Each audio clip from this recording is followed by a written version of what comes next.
আসসালামু আলাইকুম ভিউয়ার্স, আমি মাঝার আপনাদেরকে আজকে আমার ব্লগের আরেকটি নতুন ভিডিওতে নিয়ে আসলাম। তবে আজকের ভিডিওতে আমি আপনাদেরকে কোথাও ঘুরতে নিয়ে যাব না। আজকে বেসিক্যালি আমি আপনাদেরকে একটা ইউজফুল ভিডিও দেখাবো, যেটা হচ্ছে কিনা এতক্ষণে বুঝতেই পারছেন কিছুটা। এটা হচ্ছে আমার হাতে একটা হেলমেট। তো এটা হচ্ছে LS2 স্টর্ম সিরিজের একটা হেলমেট। আমাকে অনেকেই প্রশ্ন করে যে ভাইয়া, আমার বিশেষ করে ফেসবুক পেজে বা যারা আমার পরিচিত, যে এইটা জেনারেল ভাইজর থেকে কিভাবে পিন লক রিমুভ করব।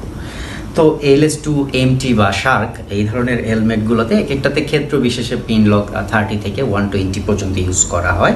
বাট সবগুলোর আসলে পিন লক রিমুভের সিস্টেম একই। তবে ক্ষেত্র বিশেষে যারা আমরা লোকাল কিছু পিন লক ব্যবহার করি, যেগুলোর দাম আপনার হচ্ছে 120 টাকা থেকে শুরু করে 200-250 টাকা, আমি আপনাদেরকে দেখানোর জন্য আমার কাছে একটা রেখেছি যে এই টাইপের যে পিন লক বা আপনার হচ্ছে এটা আসলে ফগ ভাইজর কিংবা এটা তো পিন লকে ইউজ করার কোনো ক্যাপাসিটি নাই। এটা হচ্ছে one kind of fog visor. আর আমার হাতে যেটা আছে এটা হচ্ছে রেইন ভাইজর। জাস্ট এটা আলগা একটা প্রোটেক্টর, এটা 10-12 দিন টিকে, এটা স্কেচ পড়ে যায়। এটা একটা লোকাল একটা প্রোডাক্ট। তো আসলে এটা আসলে রিইউজেবল না।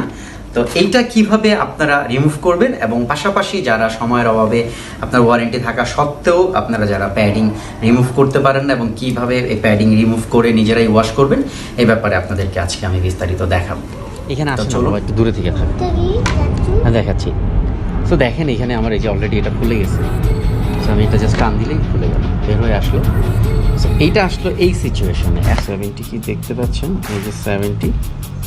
সো এই যে পিন লক 70, এখন এটা খুব ইজি খুলে যাবে। জাস্ট এই যে পিন লকের ভাইজরটি নেবেন। চাইলে আপনারা এটা হেলমেটের ভিতর থেকেও খুলতে পারতেন, বাট আমি বাহির থেকে আপনাদের এই হালকা একটু এদিকে প্রেস করবেন। এই যে হালকা একটু প্রেস করলে বের হয়ে আসলো, দেখেন এটাই। সো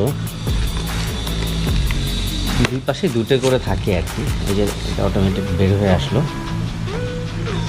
এখন হচ্ছে এইটাও খোলা যায়।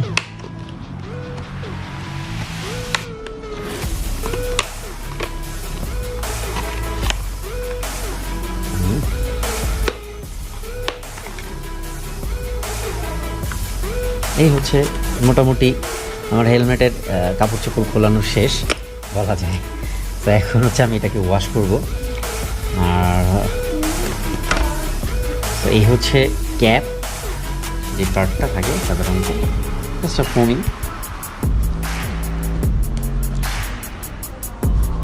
কীভাবে রিমিডিউস করি, আমরা প্যাডিং কীভাবে খুলি।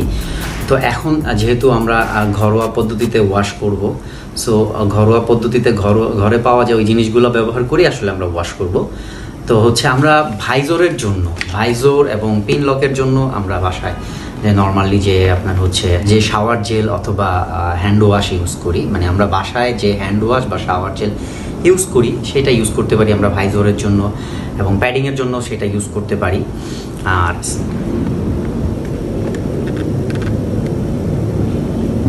দেখালাম যে আমাদের এই যে দাগগুলো পড়ে বাইক সাইডে, অনেক সময় পোকামাকড়ের কারণে ওগুলো গলে, অনেক সময় অনেক স্পিডে থাকার কারণে ওগুলো লেগে যায়।